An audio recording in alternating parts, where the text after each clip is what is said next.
tengan la responsabilidad. Nuestro tema del día de hoy es planteamiento, formulación del problema, objetivos e hipótesis. Y sobre eso vamos a conversar. E intentaré en alguna medida también, como esos distinguidos profesores, ya en el horizonte eterno, hablar en imágenes. La vez pasada, como decía el compañero, hablamos sobre la introducción, ¿sí? Hablamos sobre el título y hablamos sobre la justificación. Y decíamos, por ejemplo, que una justificación, decíamos que en cuanto a la introducción, evidentemente la introducción es usual en los investigadores elaborarla al final de la investigación, pero claro, teníamos que ir adelantando una especie de esbozo de lo que es la introducción. En cuanto a la justificación, decíamos que evidentemente toda investigación tiene que responder al por qué se realiza, ¿no es cierto? Y había una justificación de orden administrativo que usualmente en Perú no la anotamos, pero que también sería válida. Por ejemplo, uno realiza una investigación en la medida que le permite satisfacer un requisito para adquirir el grado de magíster. Es un requisito administrativo. Y hablamos de una justificación de tipo teórico, hablamos de una justificación de tipo práctico. Práctico en el sentido de ¿para qué le va a servir a otra persona que quizás nosotros no conocemos y no vamos a conocer nunca? A un especialista peruano, por ejemplo, que esté en Puno o en Tacna, ¿de qué le va a servir esa investigación? Esa sería la explicación práctica. ¿De qué le va a servir?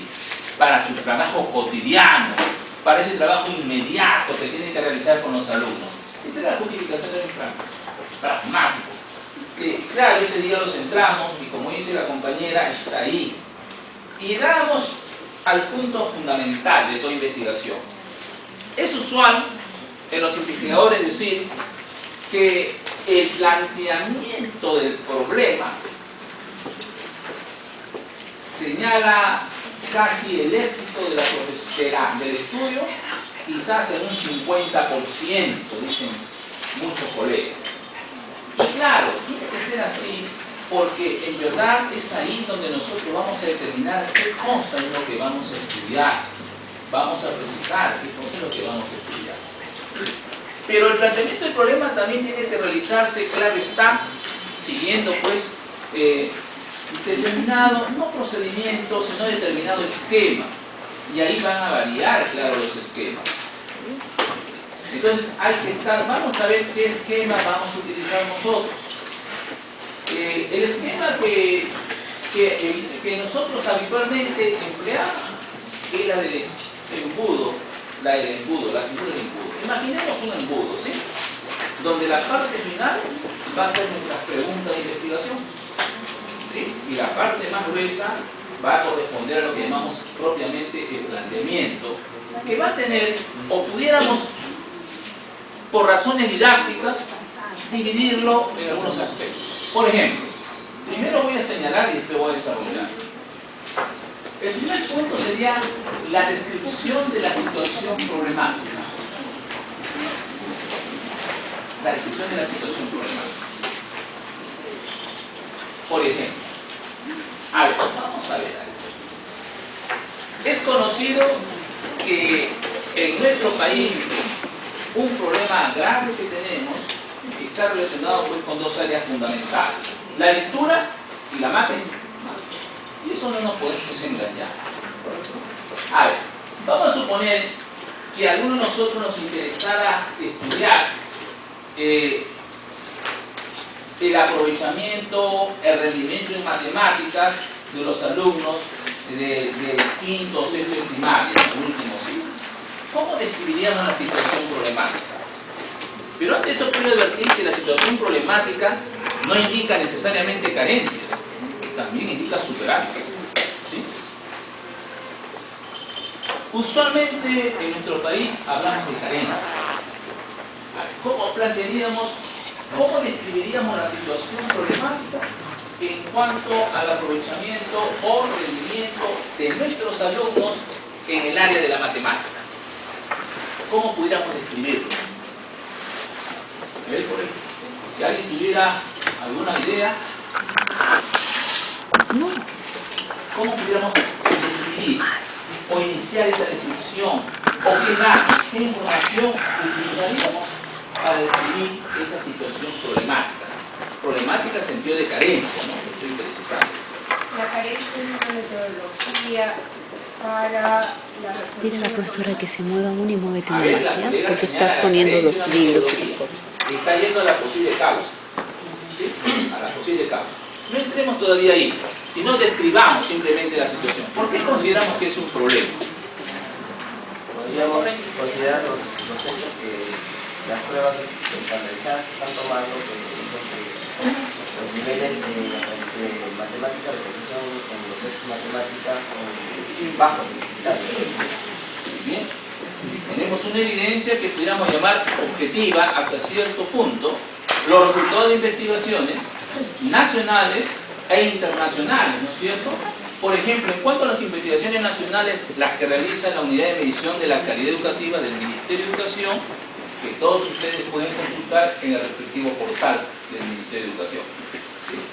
Internacionales, por ejemplo, las que realiza el programa PISA, que como todos sabemos, no es más que un programa que se deriva de instrucciones que se recibe pues, de la OCDE, ¿no es cierto?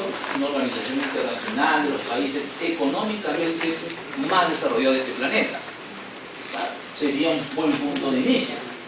Y también, por supuesto, sería nuestra propia experiencia. Pero a ver, empecemos. Describamos la situación problemática. Cada uno va a tener su estilo, indudablemente. Pero lo mejor sería, en la descripción de la situación problemática, acompañarla con datos estadísticos. Sería lo mejor. Por ejemplo, la situación problemática puede describirse en uno o dos párrafos. ¿Sabe cómo empezaría? Vamos a aplicar la técnica del embudo, más amplio. A ver, podríamos empezar con párrafos de la importancia de la matemática a nivel general. Por ejemplo, ¿la matemática es necesaria para el avance de nuestro país? Para la vida es instrumental. ¿Es instrumental? ¿Es necesaria para el avance no solamente del país, sino también para la propia cotidianidad? Porque nosotros utilizamos simbologías, como tú dijiste, hechos cuánticos para comunicarnos. De momento que voy al mercado y me dicen vamos a sacar la suma de cuánto hemos gastado, evidentemente ya estamos en conceptos matemáticos, ¿no? Y, por ejemplo, un país como Estados Unidos, y voy a nombrar ese país porque es claro que es el primero en tecnología en este mundo actualmente. Llega... ¿Perdón? No. Japón. Ah, y Japón. Y Japón, vamos a señalar a Japón, no tengo problema alguno.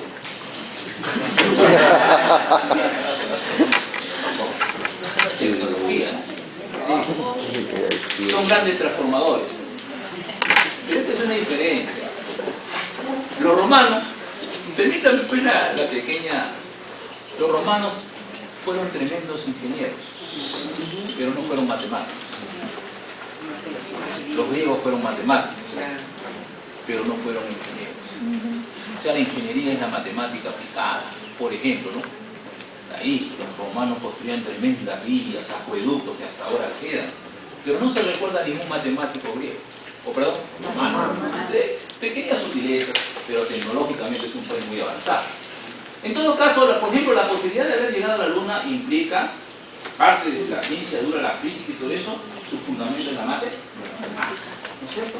Entonces podemos empezar con un párrafo general acerca de la importancia de la matemática. Ya está claro que la matemática es necesaria para un ser humano poderse comunicar en sociedades globalizadas cada vez más tecnológicas y también para nuestro país.